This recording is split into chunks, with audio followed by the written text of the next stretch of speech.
All right. Well, that was All right, a little bit of. You're fired. Whoops, was that supposed to go out?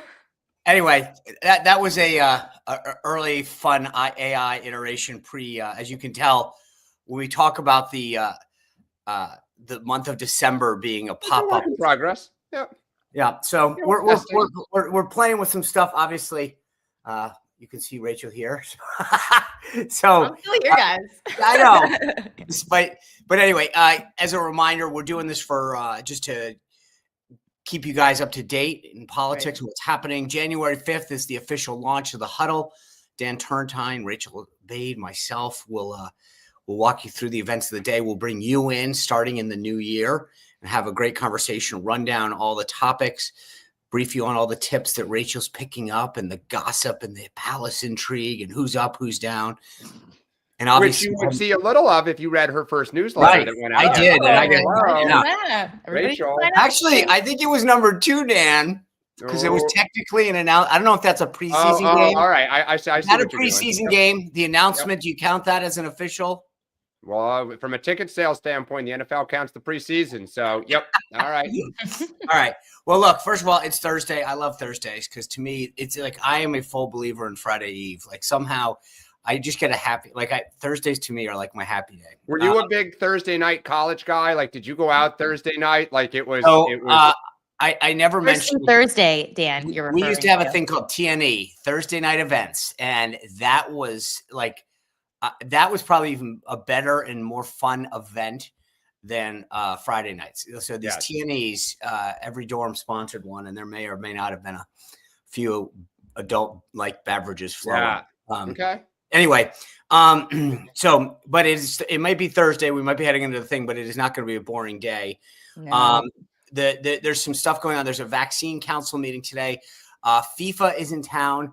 For the big draw. I got to tell you guys, I lived in and around DC now 30 years. I pull up last night. I'm rushing to go to lunch.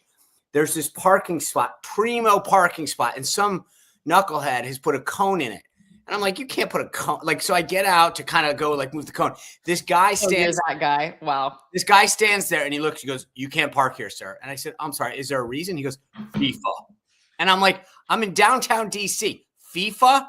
So anyway, they're in town, and I'll be honest with you. This guy, I didn't even mess with him. I was like, "Yes, sir. Sorry." I have to admit, I'm not a huge soccer fan, but I love the World Cup. No, I don't even think it has to do with. It'll be fun. Soccer fan. I just was like, I'm not screwing with this dude. Yep. FIFA, you can have the spot, brother. I love how you're that guy that gets out and moves the cone. And of course I am. Oh my God. Put a cone in a legitimate parking space downtown. You can if you're DC, official law enforcement. No. I get that. Like in Boston, they put them out because you're when you shovel it when it snows and you're like, hey, I just shoveled that space. Don't come take it. But in a legitimate downtown DC parking space that has white lines. It is impossible to find parking in DC. It's like the biggest nightmare get scenario. To just put cones in. Yeah. I mean, sorry. That's where I draw the line. I don't know if, Anyway, beyond FIFA being in town for the big draw. And by the way, the draw is at the Kennedy Center. I'm sorry, 14th and Penn is not where your draw is, my friend.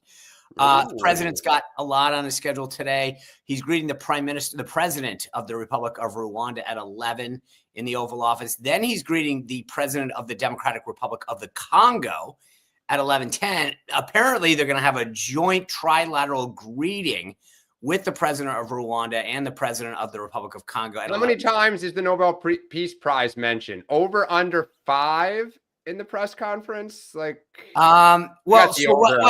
bigger question, Dan, right now is initially all 3 of those are closed press at 12:10. I was going to say I don't think they're open. I was just looking at but here's the deal: at 12:10, the president is participating in a signing with the president of the Republic of Rwanda and the president of the Democratic Republic of Congo, and this is, by the way, they're moving to the newly named Donald J. Trump Institute of Peace, which is down there.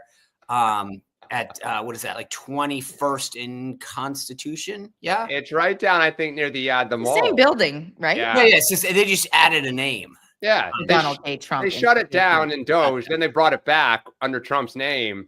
Yeah, well, Interesting. he's killing it on peace. And then at 6 o'clock, the president and first lady are participating in the He's blowing up tree Venezuela lighting folks, ceremony. but, Off there.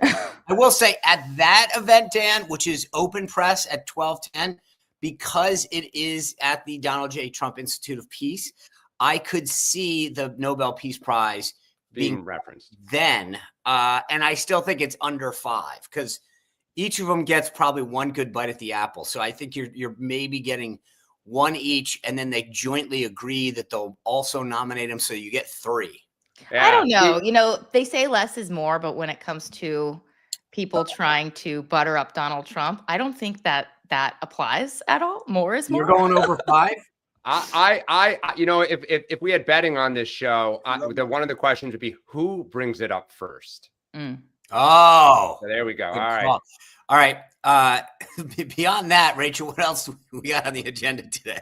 Oh, we've got the Christmas tree lighting tonight. Yeah, at 6. So that's exciting. And then there's a lot going on Capitol Hill. So we'll actually get to some of that as part of this conversation. The speaker very much in a barrel right now with his members. Furious. Big day for Hegseth and the Department of War with a number of controversies sort of coming to a head. We're also going to talk about the GOP's affordability messaging problem, some stuff going on with Maha and RFK, and then some 2028 Democratic intrigue, actually, that Dan brought to our attention this morning. But let's just start with Hegseth and Department of War sort of politics right now. Again, 2 controversies coming to a head today on Capitol Hill. One, the Navy Admiral Mitch Bradley, who was the Special Forces commander who gave that order for the second boat strike on September 2nd. He will be on Capitol Hill testifying in a classified briefing, giving his account of why he gave that order. Very important. And then secondly, the department's Inspector General Signal Gate investigation findings, they're going to be coming out. We already know a little bit about both of these things. I can go through kind of what we know, or do you guys want to take it here? Sean or Dan? We can jump in. I think let's just jump right in. Yeah, are pretty familiar. Dan, let's start with you on this. Hegseth has said that both of these things, the reports about them lately, show total exoneration. I would think you would not agree with that. Let's start with Venezuela. Can we just, because I think that's going to drive. If we want to start positive for you, Sean. I think. Look, I think on Venezuela, I'm going to be really curious how Dems play this because, according to the kind of what I assume is a planned leak this morning, Bradley's going to say that there was enough of the boat still intact and its cargo that a second strike was necessary to accomplish the mission of destroying the ship and its cargo. And if 2 people kind of were a part of that, then, that was kind of the part of doing business. The other side to this is there is some reporting that there had been a planning meeting prior and that an order had come down that no people were to survive this. Now, that has kind of been worked into some stories. But for Democrats, we need to be careful because, as I said yesterday, you don't want to go to war with Mitch Bradley. You do not want to start saying he is a liar or he's not telling the full truth. So I think if that is the case, for Democrats, my question is, does that satisfy Republicans? Because right now, Republicans are split. Just to clarify, though, on this notion, you just mentioned reporting suggesting that there was a discussion before these strikes about survivors. It wasn't that the discussion was kill all survivors. According to Helene Cooper in the New York Times, they came up with this sort of contingency, right? If there were survivors, yes, they could attempt to rescue them and they would. But if those survivors were sort of deemed to be in the way of mission and accomplishing mission, they would proceed with mission, which would mean killing survivors. So it's a little more sort of nuanced, I guess. Yeah. So here's the thing, and I say this again respectfully. I said this the other day. This isn't nuance. These are actually war plans. So you have rules of engagement. You have it's all spelled out. How you conduct the first strike, what the battle damage assessment leads to. Secondly, what this is how it works actually. So this is not like some one-off conversation that some dude's having in the corner. This is how every operation runs. There is a plan. It has contingency operations. It spells out how the the TikTok of and the sequencing, the rules of engagement in each scenario. This is actually how it always works. And the problem is you have a bunch of people who don't know this, who are like, oh, there was a one-off conversation. No, no, no. That's not how it works. And so for all these people, it's like, there are days when I find myself watching a sporting event and being like, well, that's ridiculous. And you go, no, actually the rule says if the ball moves forward before it goes back, then this happens. Those are the rules. Just because you don't know them doesn't mean that there was something foul. It just means you didn't understand the rules. This is exactly what ABC's Martha Raddatz, who is, in my opinion, basically a tool of the Democratic Party, said last night on ABC. Nice. Quote, Martha's great. And tonight, new information. According to a source familiar with the incident, the two survivors climbed back on the boat after the initial strike. They were believed to be potentially in communication with others and salvaging some of the drugs. Because of that, it was determined that they were still in the fight and valid targets. 100% true. A JAG officer was also giving legal advice. So again, David being David Muir, the anchor, that video will be key, and Admiral Bradley will be on the Hill. The bottom line is, the second that those people got back on the ship and were attempting to salvage it or be in communication with other people to help salvage it or continue the mission, they were fair game. Like it or not, those are the rules of engagement, right? If they were off swimming on a life boat by themselves, giving an SOS, waving a white flag, off limits, right? But that's not what was happening. Yeah. And so I think that this is it. And so that's number one. Number two is, this is what pisses people off like me. This is very different. That the narrative and what I would argue is the misinformation, the lies that the Washington Post started this week with, right? This was Pete Hegseth was in a room telling these people, go kill everyone. And suddenly, no, it's actually not what happened. He wasn't in the room when it happened.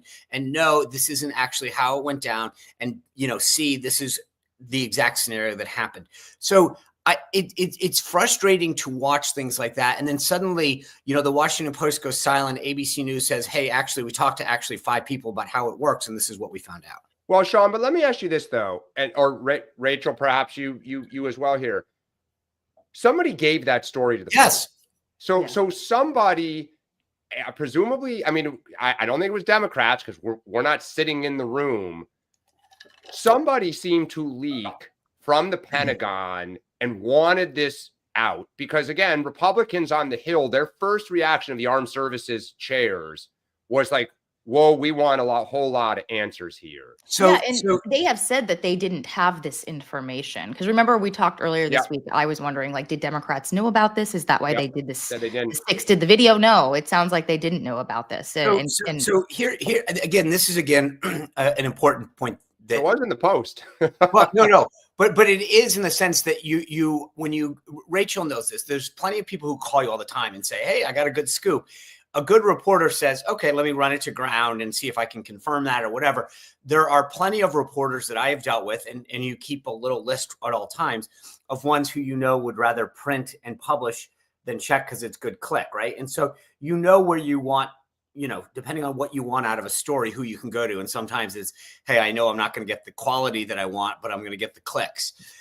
In the case of an engagement like this, there's an illegal opinion that comes out, right? So the Department of War says, we want to go strike these boats. They go to DOJ, they go to their own internal, and they say, we want to do this operation, or we're thinking of doing it. What do you think? And they say, okay, based on the intelligence, if you do it this way, it's legal. If you do it that way, it's not. They get a legal opinion.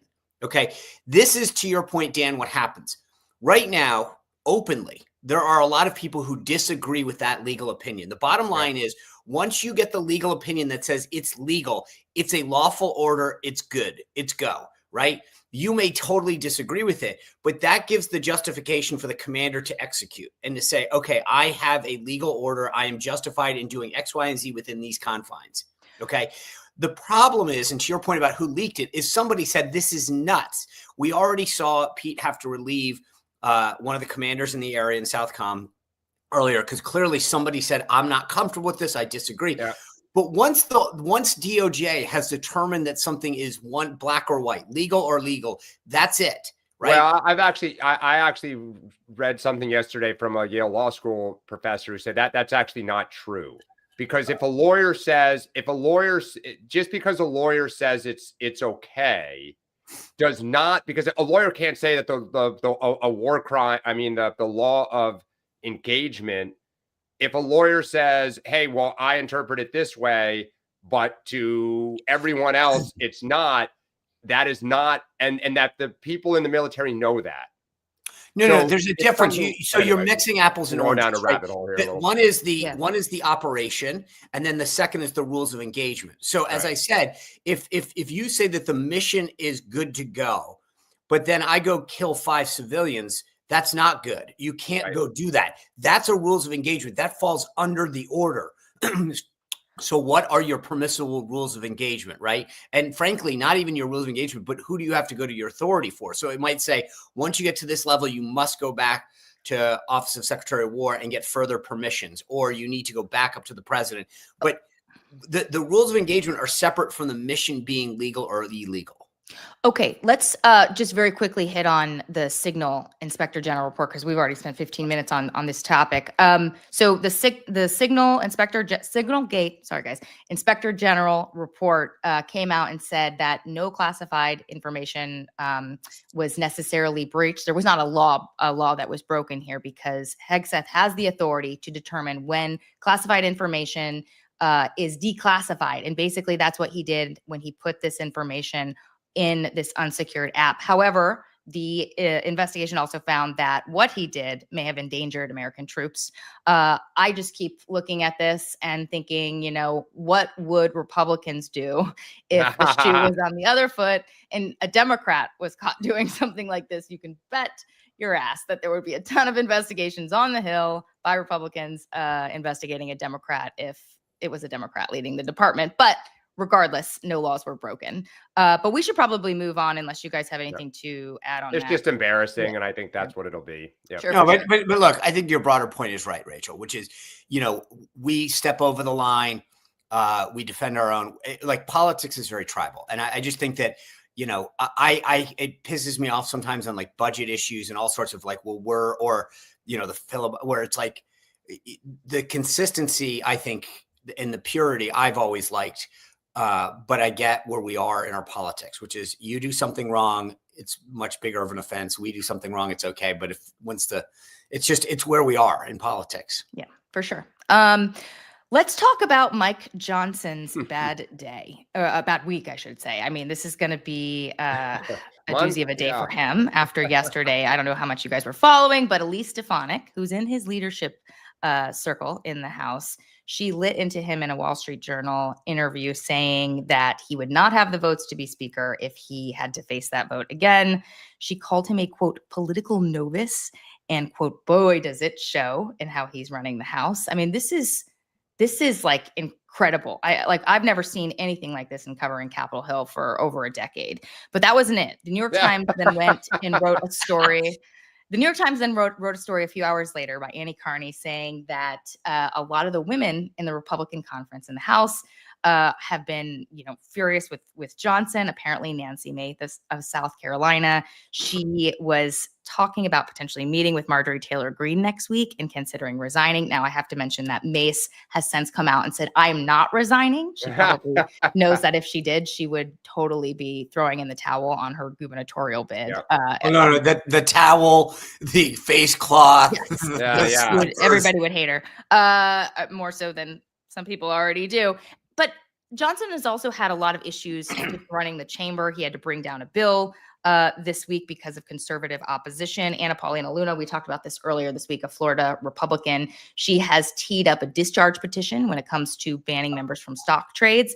And so he is just getting heat over and over right now. But I want to add one more thing on this. I made some calls in the admin. I just wanted to get a sense of whether the president himself or anyone in the administration was feeling this frustration with Johnson. And I very much got the sense that they're with him, and in fact are kind of pissed off that Stefanik and some of these other Republicans are out there criticizing him. They think he has helped deliver Donald Trump his agenda. They were grateful that he went to Tennessee to help this Republican candidate win, Matt Van Epps win the Tennessee 7th District. And so, yes, members are furious and they have a lot of good reasons to be furious. But right now, it seems like the president is standing behind Mike Johnson. So I think you read the situation perfectly, because I think that's absolutely everything that I'm hearing, and but I think therein lies the problem, which is that when you're to flip this to a world that I'm experienced with, when you're the RNC chairman or the DNC chairman to some extent, I would assume, when you have the presidency, all you have to worry about is the president. If they're happy, if the White House political director is happy and the chief of staff, you're good. The RNC, we call it the 168. Those are the voting members of the committee. The second that you don't have the party, and Reince Priebus, my boss, was really good at this. He made sure he knew everyone's birthday and what their kids' names and what, like, the most parochial issues. He made sure that he understand every day that was your constituency, right? Dan mentioned before how well Nancy Pelosi understood her caucus. I think the problem with Johnson is, and I get that there is like only so many hours in the day, is that he had basically said, all I need to do, if I stay tethered to Trump tight, Trump will endorse me for re-election as speaker, I'll be fine. The problem is that the care and feeding of the Republican conference is that, and the speaker is constantly having to be like, I get that you have this issue. And I will say, for as many issues as Kevin McCarthy had keeping the conference together, a lot of the members that I talked to said Kevin McCarthy would call me about the most personal, hey, I heard you were having your daughter was sick, and I heard that your wife had this issue or your husband had this issue. And he really understood the care and feeding of the conference. And back in the day, Tom DeLay understood this. And I think that Johnson has put his lot in with Trump, and clearly effectively so. Mm-hmm. I gave him a lot of credit for going down to Tennessee. I've never seen a speaker spend a day the way that he did.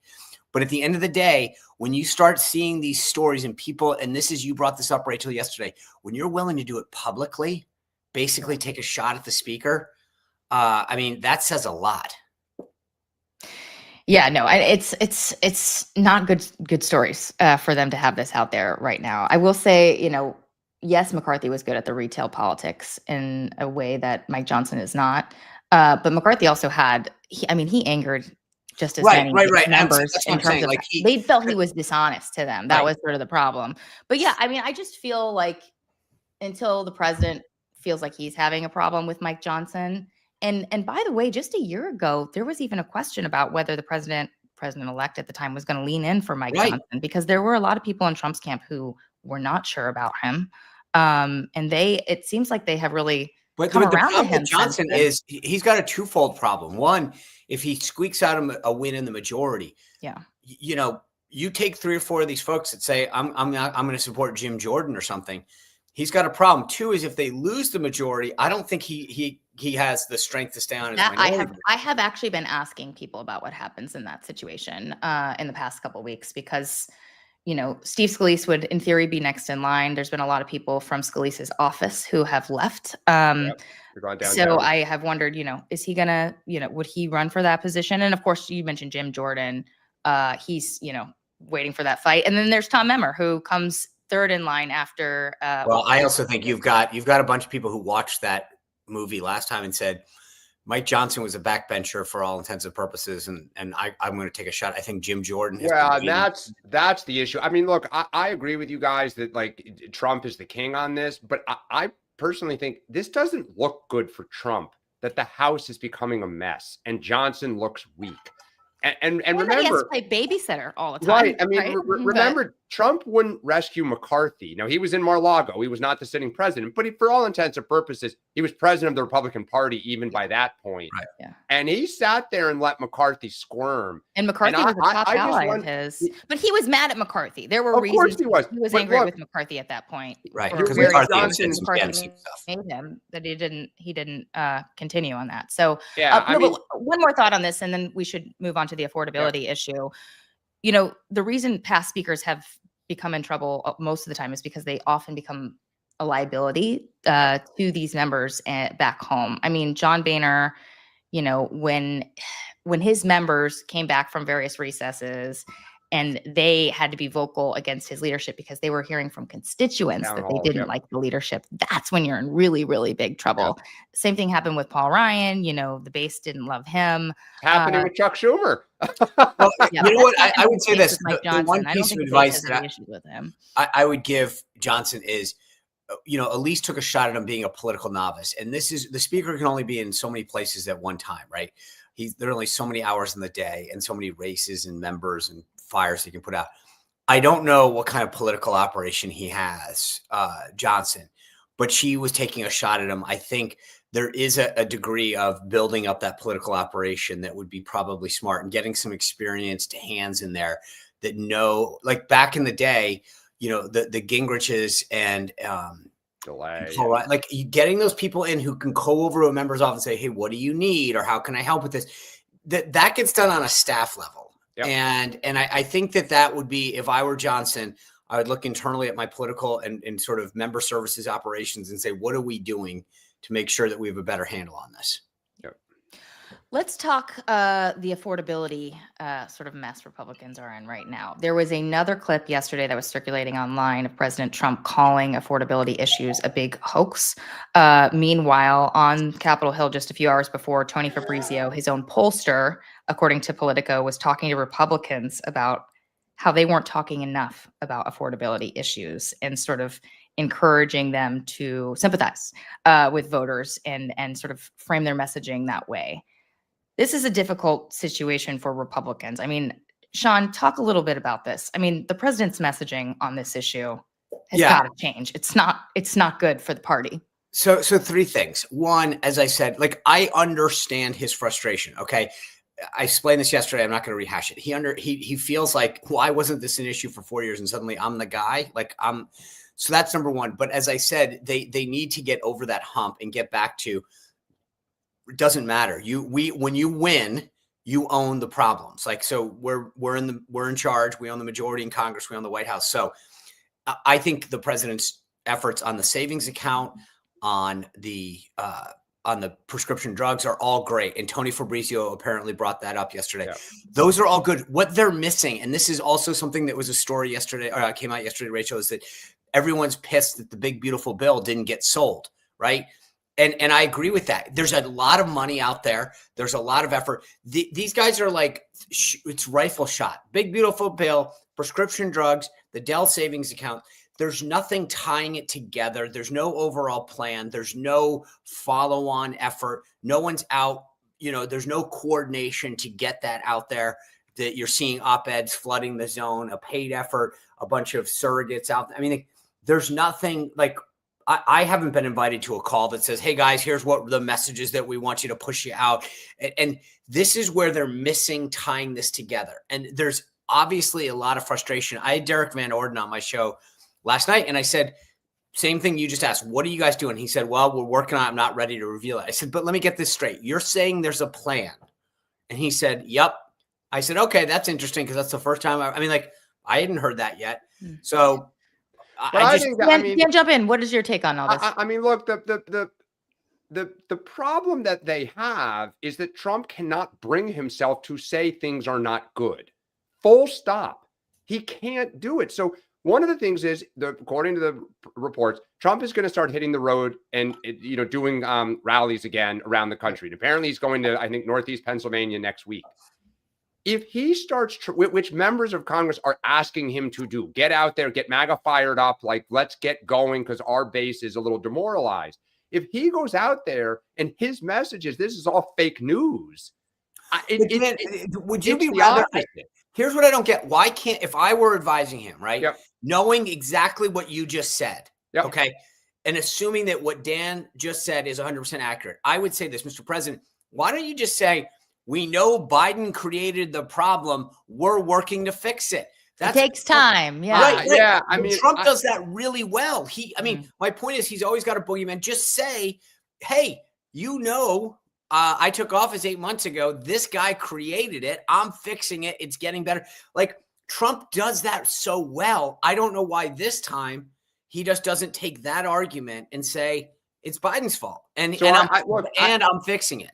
I think the big problem is if he can't stop this like it's fake, what you're going to see now is when he goes to a district, my bet is, because if I'm at the DCCC, we're going to feed let's say he's going to Allentown. We're going to feed the Allentown Gazette. Here are the inflation numbers in the district, and here are the job losses in the district. Here are the price of like whatever, right? They'll find something. And if Trump gets up there and says, no, it's all fake, then the member of Congress or the candidate in that state is going to be asked by local reporters, do you agree with if they're standing up there with Trump, do you agree with it? Because if not, we will run ads immediately, digital ads, because they cost nothing, of like Congressman Spicer standing behind Donald Trump saying it's all fake. And that member saying, I'm with the president. It's deadly. It's deadly. So what and by the way, that sounds like Joe Biden. We just have to sell our policy. I was going to say it all. All the money's about to kick in. Yeah. If this was 8 years ago or whatever, 10 years ago, I'd call Rachael Bade up at Politico and I'd say, hey, we're going to Allentown, Pennsylvania. The president's going to lay out this. And here are the 10 things that he's already, he's going to talk about how he's bringing investment back on steel and aluminum, how he's bringing back glass manufacturers to make the Apple iPhone. The thing that sort of is interesting to me about this dynamic is it's when you're as a communicator, it's one thing when you have to make crap up and you're like, oh, we don't have much to work with. How are we going to message that? In the president's case, he actually has a lot to say. I've been doing this. I've been fighting, like you're talking about Pennsylvania. I've been fighting to make sure that we got a more level playing field by getting these trade deals better. I've been getting more investment back from all these car manufacturers. You heard Ford yesterday, GM, these other makers coming in and talking about investment. He has a great record and message to tout. To me, this is actually what you want as a politician. Yeah, but someone's got to get to him and say, don't call it a con. Who has the balls to do that, Sean? Don't call it a con. Well, I think that, frankly, I think that if I were Susie or James Blair, I'd get Fabrizio in, give him that briefing, and have him say, hey, look, again, the beauty of what the president has is he's in whatever this has been, 9 months, 10 months, he actually has the achievements to build out a very effective speech touting what he has done for the American people. Mm-hmm. And so it's one thing to be in denial. And that's, I think, the difference with Biden is that they were like, it's not happening. I think President Trump has actually the great pieces to articulate what he's doing. And they just need to go in there and say, you know what though, Sean, one of the problems he's going to have is, and then I know we need to move on, is ADP came out yesterday with the employment numbers, private numbers. We'll get the government numbers tomorrow. But what they showed a loss of 30,000 jobs. And what inside those numbers it said is small business is collapsing. The job growth that kind of offset being a horrific number was from large companies. And that is a problem if small businesses on Main Street are starting to really hemorrhage. You can't say all is well. Yeah. And that again, we'll see where he goes, but I know we need to move on. Yeah, let's go to HHS now. So RFK's sort of vaccine council, they're going to be meeting today to review changes to immunizations for babies against hepatitis B. This is obviously a big moment for the MAHA movement, but a lot of doctors, a lot of people in this field, they're also nervous. Dan, just start us off on sort of what you're watching for on this. Yeah, I mean, look, this is such a tricky issue because, Sean has talked about this for a long time and I agree with him. Some of what MAHA is raising is totally legit. Like, we need to not just kind of keep doing what we've always been doing, given the rise with childhood obesity and autism and all these health problems and talk about immunity schedules of when kids are going to get vaccines and should they be in combination and whatnot. That is good terrain. That is like what you Democrats used to do, which is kind of question big business, question the way things have always been. I think where Kennedy's got to be careful is when it turns into kind of this, like, well, should you get any vaccine? And we're going to start kind of not requiring vaccines. And you get, hundreds of scientists coming out and in school districts horrified that, like, no, we need to be really careful about measles and things that we've kind of almost eradicated or kept a lid on. It's a balance because we need to win the RFK voter back as Democrats. And I think if we just knee jerk and say he's a kook, we need to tread carefully. I agree with you, Dan, because look, this movement is led by moms, and that is a critical voting bloc. And the thing that's so interesting, we joked yesterday, it's true, to never take legal or economic advice from me. I will add medicine to that as well. Just do never. But when I've gone down this rabbit hole, it's like when you hear about the schedule and they added the hepatitis B in 1990, and you ask someone why do we need to give a baby a hepatitis B? And it stems back to unless the mother is this.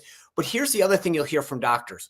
These are recommendations. And this is what I think gets forgotten in this, is that these are doctor-patient decisions, right? So the doctor, what I think, and I hope HHS says, is that we recommend that parents have these discussions with their parents about whether it's appropriate. So there are, from what I understand, and again, do not take medical advice from Sean Spicer, economic advice, legal advice, home building advice. I got a list. But I will tell you that when I ask this question, there are some circumstances where it might make sense if the mother has been infected, if you're in a high population. I mean, okay, but apparently from my conversations is those are more the exception than the rule. Should you still get vaccinated? Probably at age 2 or 3 or 4. But again, it's not a question for me or for anyone else. The whole guideline was supposed to be recommendations to a physician to discuss with parents, not doctrine, right? And so I think there's a difference. And to Dan's point, there's the medical piece of this, and then there's the political. And I think how this is handled matters, because the media, I was watching a CNN report as I was clicking around this morning, just watching what stories were playing. And they'd gone in full bore about, like, you know, this administration is going to put people at danger and this is a threat to, and it's like, again, that's the extreme, and it's going to push more people to MAHA because they believe that they are being sold a bill of goods by big pharma. So how this gets rolled out is also important by HHS. Is it just we're getting rid of this, or we're recommending, doctors? And by the way, the polling shows that the general public is concerned about this vaccine stuff, meaning they're a little concerned about RFK being out of control. So the balance politically is we need to try to win the RFK vote back, and we don't want to run them further to Trump. But we also see the political reality, which is voters are anxious about what RFK is doing, and that's a balance to strike. Voters and certain Senate Republicans, although most of them will not say it publicly. Let's move to 2028. Dan, you flagged it two stories for us in our text chain over the past 24 hours. Atlantic profile, Josh Shapiro, and Newsom's sort of tough message to Wall Street. I mean, do you want to just start? So I mean, look, too, and Sean, and Rachel, because you've been on the receiving end of some of this, love your thought. So for those who haven't read it, Tim Alberta, who's a great journalist, did a very lengthy profile on Josh Shapiro. I'm going to assume that Shapiro's people cooperated with this because as part of what we would call the shadow primary that is going on right now. You're trying to woo donors and the media. You're trying to build a narrative. You're trying to kind of get things ready for when the official primary starts in 2027.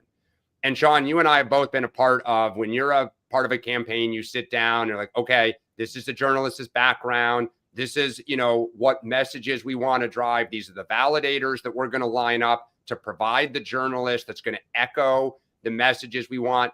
Here are the counter messages that we know are probably coming. Who can, be the one to tackle those? I assume Shapiro's point of this, which is what the story opens with, is I do well with Republicans. I have a lot of MAGA people, kind of white, rural, working class voters in the T of Pennsylvania that like me. And as the Democratic Party tries to win, 270 electoral votes, people like me in a swing state are who you should be looking at. What I would call the show, not tell caucus. Right. Well, that's about a third of the story, because the other 2/3 of the story are about basically Shapiro, as Tim Alberta tells it.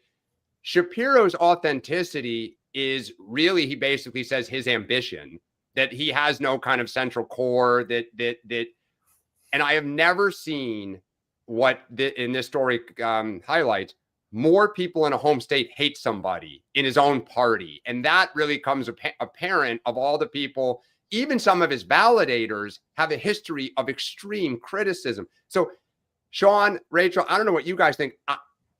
That was a bad profile. Yeah, I mean, and they did cooperate, by the way, Dan. They had 4 interviews. Alberta writes that there were multiple interviews, exactly. Ooh. So, no, I mean, look, I think he looks great on paper, right? Yep. You know, what was it? The story mentioned too, 30% of Trump's voters also voted for him for governor. You know, he has his record of sort of reaching out to working class people, often talks about you know, shunning this idea that, you know, the Democratic establishment is too focused on liberal elites and that they need to talk more to Main Street America. And that is honestly what Democrats need. But then when it comes to the personality issue, Shapiro does come across as extremely buttoned up and well rehearsed. And sure, he looks great on TV, but the talking points, I mean, Alberta talks in this story about how he would try to ask Shapiro the same question multiple ways, and he would repeat the exact same talking point. He said the only time he felt like he got Shapiro sort of off his game and all the time that he spent with him was when he told him something that he didn't know. And that was that Kamala Harris took shots at him in her book. Shapiro didn't know that. And so Alberta sort of went through what he knew the book was going to say about Shapiro, basically that he was measuring the drapes in the vice president's office, that he was interviewing, Harris felt like he was interviewing her rather than her being the one to interview him. And so he reacted and he said something like, quote, "This is bullshit." And then he tried to walk it back and say, "I shouldn't say that. I shouldn't." Which, by the way, is now the headline everywhere, is that he attacked, like, of all the headlines that come out of that, it is him going back at Harris. All right. So let me just say this, because I thought your analysis, Dan, was spot on. I used to do a lot more media training, and one of the phrases that I always used is, don't put the secretary in press secretary. And what I mean by that is too many people pick up the phone and say, Tim Alberta called. He wants to do a profile. Okay, I set it up for 10 o'clock. Like, that's what a secretary does. And instead of going, hey, maybe we Google this guy and look at the last few profiles that he's written, and take a look at, for example, the last major one that cost a major media executive and his team their jobs, or the one before that screwed someone. Like, I'm not sure why anyone thought this was a good idea. And I think that this is where, you know, we've talked about this before. It's not just the candidate, but the team around them. I don't know Josh Shapiro's team. I'm not trying to impugn their integrity but like the idea that somebody thought, either recommended, okay, greenlit, or sat by and watched it happen, none are probably good ideas. But like, I could have told anybody that this wasn't going to turn out well. And the idea that this was, in other words, if you wanted what he wanted, which is we need a profile showing that I'm good with Republican voters, I'm well liked, I play well with others, there's a million people that you could have sat down with for a profile on the left that would have given you that you could have shopped. Instead, this is Tim's thing. Like, he's not, like, you're begging for it when you get that. And the idea of doing that early, right? Meaning this is where you're coming out party. This is when you're saying to folks, see, this is why I can be a contender. And right now people are going, dude, you couldn't even handle a basic rollout. Well, and I think though, if I'm guessing, Alberta wrote several times in 15, 16, and ever since about Trump's appeal to working class voters. I believe he drove around Michigan, which I think is where he spends time, talking in like the Upper Peninsula about why Trump's message resonates so strongly. So my bet is the Shapiro people said, look, he's got a history of speaking to working class voters. He's outside the blue bubble. But I think the problem for Shapiro as we look forward is, if the narrative within the media takes hold that you're a phony, ask Al Gore, Mitt Romney, like it's so hard to shake it, because the media will look at everything you do through the lens of, oh, he's scheming, he's conniving, he doesn't believe it. And coming, you know, where everyone says one of Trump's strength is he's authentic, I will be really curious to see how Shapiro handles this, because he clearly has a problem on the home front. There are a lot of people who want to take him down. Fetterman, start with him. Tough to run when your own house is divided. So contrast that then with what Newsom did yesterday at that book event. So yeah, I mean, great flip, because Newsom has always had some trouble with the base, but they are rallying around him right now, right? He is feeling his lane. So really interesting. For those who didn't see it, kind of a smaller story. Newsom went to Wall Street to the New York Times Deal Book Summit that they're doing here. Scott Bessent was there yesterday as well. Scott Bassett, by the way, gave a killer interview. Yeah, he and Andrew Ross Sorkin have some fun together. But Newsom did something that I think is kind of an underreported story that's going to get more pickup. And that is he started kind of taunting the business community. He referenced getting them knee pads. I won't, elaborate anymore about how much you suck up to Donald Trump. Why is that important? What he is doing and the party members of Congress are starting to tell K Street is you guys need to start hedging again. You all went completely to Trump because Republicans control everything. You have, companies writing to the ballroom and going to the patio for dinner and chief executives being like, what can I do? You're the greatest, everything. If Democrats get power back, one of the things they're talking about with subpoena power is calling companies in and basically doing discovery of how much they're groveling, and they're going to attempt to paint, basically bribing the Republican Party and Donald Trump with these offerings. Wow. And so I have a question about that. Yeah. And so what Newsom did yesterday was get on the train, and this starts to weaken Johnson. It starts to weaken Trump a little of, you need to start playing ball with us. It's going to get a lot more expensive if you wait to do this. That's just the political reality of how the game works. At the same time, he is attempting to court Wall Street. He talked about business in California and also kind of confront them because the base loved his taunting. Yeah. So it's a fine line. Obama didn't do it well. Clinton did. Yeah. Just a question about that. You mentioned that you thought Democrats is this Hill Democrats that want to investigate companies? Yeah. So when I was down there, like a month or two ago, I talked to some people who are very, very plugged in, who as part of their look, if we get the majority in the House and Trump's in the presidency and Republicans are in the Senate, we obviously are not going to be able to pass many bills, right? To state the obvious. So what can we do to draw contrast and to highlight? Right. I guess I expected these investigations to be I'm sure there's going to be a ton of administration investigations, no doubt. But that's what about I'm sorry, fundraising and having a good relationship. Well, but actually that is burning a bridge. That ties into it, which is, hey, guess what? Dan's right. They're going to go, we're thinking about this hearing, but there's just an event at Hilton Head that you could come to discuss it with us before if you'd like to atone for your sins, son. This is, look, the sector, the two sectors that I have heard over and over again, the tech companies, 100%. Mark Zuckerberg's going to run back. Look, I love them. I have a lot of friends there. I used to lobby for them. They did what they think they had to do to play ball with Trump. Some of them were under FTC investigation. Like the Barbarians were close to the gate, and they very aggressively and publicly went all in on Trump. These tech guys, they sucked up to Trump. They wrote $1 million checks, and the second that they smell that they can go home to they're going to go back and go, Daddy, I'm sorry I left you. It's the yeah. So this is, I think, just something to watch. Newsom, as he has done, got out in front of everyone else and is getting cheering. Just wait. I would say the other thing that I thought that he did well, and I didn't watch the whole speech, obviously, is he gave credit to other leading Democrats, right? He didn't make it about, he said, I think Wes Moore could be great. And I don't know if he was trying to, I actually thought it was smart politically for Newsom to acknowledge that there's other talent in the field and not try to make it about himself, which is what a lot of politicians do. He really, I thought it was just, he walked a really interesting line. And to your point, from if I were a Democrat, I'd look at him and I'd say, wow, that guy actually seems to have a nice little recipe of the right stuff. But when he started hat tipping, I think he mentioned Whitmer, he mentioned Wes Moore, and I thought it was smart. And I'm wondering if it was genuine or if it was almost like, I know I can beat them, so I can say nice things about them. But I actually thought it was a good political move for him, how he did that. Make friends while you can, because it's going to be an ugly primary, right? Well, that's all we have. And again, it's funny. I'm reading. I glance down once in a while. It's like I don't like. I try to put my hat on. Dan's hat on my head, where I'm like, how would I view this stuff? And I thought that, again, I'm not rooting for Gavin Newsom.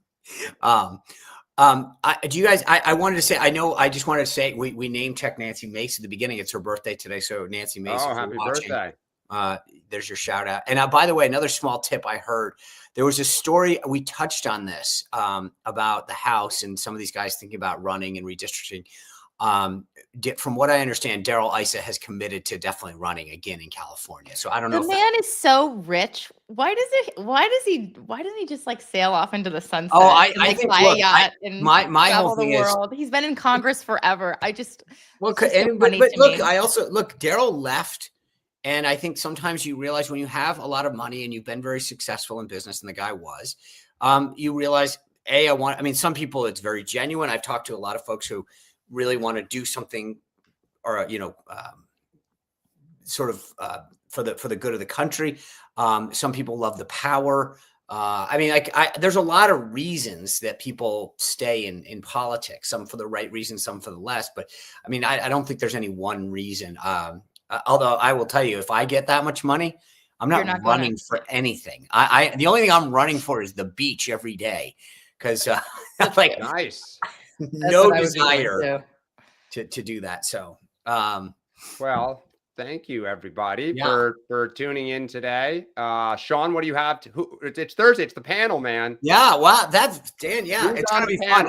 I've learned after a year. Yeah. You say that. It's going to be great. And the thing that I love, I tell people all the time, like I actually love the Thursday panel show because it's fun to take topics that you hear about all week and you want to like drill down. So obviously today we'll talk a little bit about Tennessee and affordability, the auto pen. And then like, I think that, Signal but I also want to talk to the panel about like, this whole thing with Waltz and the Somalis. So, it'll be fun. We've got Grace Curley, my little friend from Boston, Tony Katz out there in Indiana, and Audrey Fahlberg from the National Review. Rachel, when is the next, are we getting these daily now? I know I got one yesterday. Twice a week. God, no. Daily? Twice a week. No. Twice a week I'll be coming out. So everyone sign up, RachelBade.com. It's free. Rachel with an AE. Yeah. First edition went out last night. And I'm sure we'll talk about this more next week as we get closer to the healthcare vote. But the sort of top line of the first edition was that there are a number of voices in MAGA who are lining up with Democrats saying that the Congress needs to pass a clean extension of these ACA subsidies if they can't reach a deal. Just a clean extension. This is not something that is being considered by GOP leaders at this point. And so the hope amongst some of these MAGA voices is that the president will lean in and tell GOP leaders, I got to tell you, hold their nose and swallow hard and do it. When I read your column yesterday and you had this, my words, not yours, interview with Matt Boyle of Breitbart. Yeah. And then you quoted, Cernovich. And I was like, I was blown away because I know we talked about it in theory, but to hear those guys go on the record with you and propose this stuff to me really gets back. Because again, I've now brought it up several times with members and people about, hey, look, I get you might have to do a bridge. And it's like the base is more supportive than a lot of members. Yeah. Yeah, it's truly fascinating. The edition leads with this anecdote about Boyle, this reporter, as you said, Breitbart. This guy's like super pugnacious. He's always hammering Democrats and the left. Like I will tell you, I joked with people, by the way. Matt Boyle was probably more hard on me when I was in the White House than most left-wing reporters. He was like, you have to be pure. So for all the funny things, people always think that conservative media is easy. Not so. And yet you have somebody who's this sort of MAGA purist like Boyle. I said he sounded more like Hakeem Jeffries or AOC than Mike Johnson at this point, because he's like so gung-ho that they need to extend these Obamacare subsidies or it's going to be a huge political liability. I think his quote was, you just surrender the midterms if you let these expire. So anyway, go read it, guys. Appreciate it. All right. Well, I loved it because, in fact, just to do a little cross promotion, I'm actually using Rachel's quotes from Boyle and Cernovich from her newsletter with the panel today because I found it so fascinating. I want to get their take on it. Nice job, team. Yeah, I like it. Yeah, cross promotion. Cross promotion. Well, thank you all for tuning in today. We'll be back tomorrow, 8:30. Tune in live, and if you don't catch us live, you can watch anytime. You stream it anytime. Wake up in the middle of the night. At your convenience. But thanks, and have a great day. See ya.